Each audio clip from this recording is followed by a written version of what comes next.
अस्सलाम वालेकुम dear students. आपका मॉड्यूल का लास्ट का क्वेश्चन था difference between states and union territory. उसको लिखने के पहले आपको समझना होगा कि दोनों में डिफरेंस क्या है। इंडिया के अंदर इस टाइम 28 स्टेट्स है और 9 यूनियन टेरिटरीज़ है, जबकि पहले 29 स्टेट्स और 8 यूनियन टेरिटरीज़ थी। इंडिया जो जैसे कि आपको पता है बहुत ही बड़ी कंट्री मानी जाती है पूरे वर्ल्ड में। यहाँ के एडमिनिस्ट्रेटिव पावर्स या रिस्पॉन्सिबिलिटीज़ जो है वो डिवाइड किए गए हैं, यानी पावर शेयरिंग मेथड यहाँ पे यूज़ होता है। इट मीन्स स्टेट भी और सेंटर भी एंड यूनियन टेरिटरीज जो है इनमें अलग अलग पावर शेयरिंग होती है। ठीक है, अगर आप यूटी की बात करें तो यूटी जो है वो डायरेक्ट कंट्रोल कौन करता है? Central government. जबकि स्टेट जो है वो अपनी एक सेपरेट गवर्निंग बॉडी है, यानी कि स्टेट जो है वो स्टेट गवर्नमेंट के तहत ही आते हैं।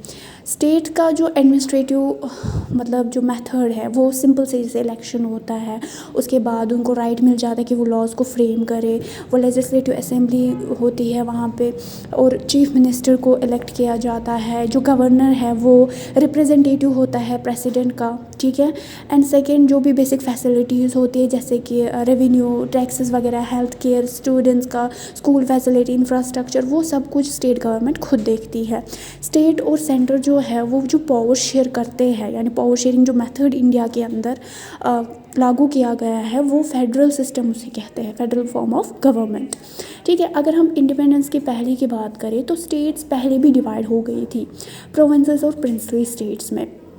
प्रोविंसेस स्टेट्स में वो सारी स्टेट्स आती है जो ब्रिटिश गवर्नमेंट के तहत आती थी, यानी जिनके ऊपर रूल करता था ब्रिटिश, और प्रिंसली स्टेट जो वहाँ के नवाब वगैरह जो ऑलरेडी हुकूमत कर रहे थे।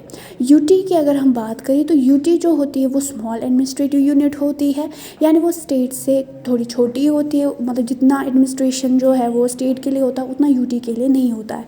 सेकेंड, यहाँ पे जो डायरेक्ट कंट्रोल है वो सेंट्रल गवर्नमेंट के हाथों में होता है। यहाँ का रिप्रेजेंटेटिव सीएम नहीं बल्कि लेफ्टिनेंट गवर्नर होता है, जो कि रिप्रेजेंटेटिव प्रेसिडेंट का होता है, बट उसको अपॉइंट करता है सेंट्रल गवर्नमेंट फॉर यूटी का जो एडमिनिस्ट्रेटर है। यूटी जो है उसमें राज्यसभा में कोई भी रिप्रेजेंटेशन नहीं है एक्सेप्ट दिल्ली और पुडुचेरी, यानी कि पौंडीचेरी जो अब नया नाम है पुडुचेरी, खाली इनका रिप्रेजेंटेशन है राज्यसभा के अंदर। तो अगर हम बात करें 1956 जो रीऑर्गेनाइजेशन कमीशन बनी थी तो उन्होंने कहा कि यूटी तब एक स्टेट बनता है जब हमें लगता है कि ये एक स्टेट की हालत में नहीं है, मतलब ये एक स्टेट नहीं बन सकती, या तो ये बहुत फाइनेंशियली वीक है तो हम इसको सेपरेट एडमिनिस्ट्रेशन नहीं दे सकते, या फिर ये पॉलिटिकली अनस्टेबल है। अगर कश्मीर के हालात हम देखें तो यहाँ पे इलेक्शन नहीं होता था, वोट नहीं पड़ते थे, इलेक्शन होता था, दंगे होते थे, फसाद होते थे, सीएम रिज़ाइन करता था।